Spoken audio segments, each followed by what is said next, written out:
Hey, what's up, bitches? Malachi here, offending people right out of the fucking gate. Alright, today we got an O2. This is a Mazda Millenia with the goofy freaking engine in here. Alright, code was a P1250, I believe. And in the code P1250, we ended up with, there you go, so you have an idea what we're working with.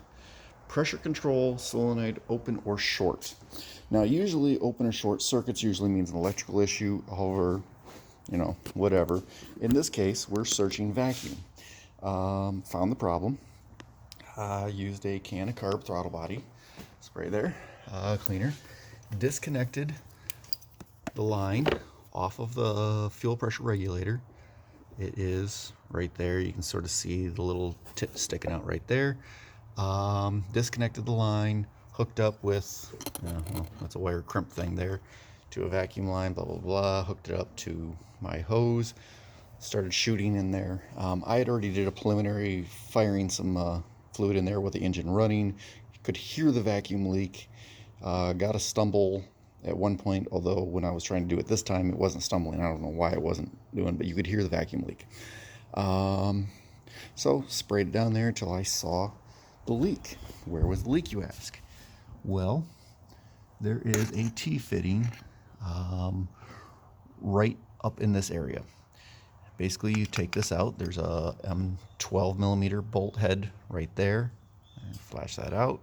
And a 10 millimeter head right here. This allows you to get the throttle out of the way, get the solenoid out of the way. I unplugged it, disconnected one of the two ends. I believe I disconnected this end right here. Flipped this thing completely out of the way, took it apart. There is, in there, as you can see, the big old crack down the side of it in the leak. This is where they fail, is this little T-fitting. You can get these, you can get a replacement one at the pet store.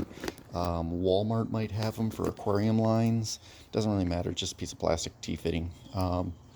Heck, if you actually had to and you're in the Australian outback, you could probably have JB welded that thing and fix that thing on the spot if you had to, let it cure up, sit in the oven or something like that. I don't know. Or the Australian brush fires and shit that they got fucking going on there. It's a little bit of a hassle. You kind of have to go reach in through down below. You reach in from above. Personally, I was using needle nose long grip or long reach pliers. And I got it out, and that should resolve the issue. Otherwise, you're following this little line all the way up to here, and you're replacing this honky, I believe. But I could be wrong about that. I'm not really sure how this thing works. Maybe this is the solenoid for it. I don't fucking know. All I know is that was the code. This is supposed to have been the fix. Anyway, you'll find vague references to it. A lot of people asking the questions, but not anybody giving you what failed. I'll keep reading about, hey, there's a T-fitting, blah, blah, blah, that's failed, but you don't know what to look for. There you go.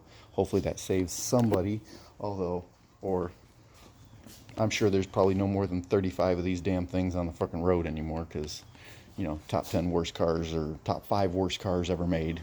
But this one's got like 70,000 miles on it, 75,000, something like that, and bought brand new by the owner. They take very good care of it. It runs perfect.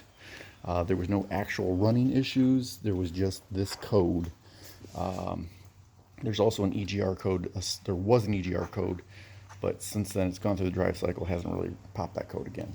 So I'm going to put my line back on, put this thing, button it up, put my cover back on, and go get paid on the what I believe is the repair.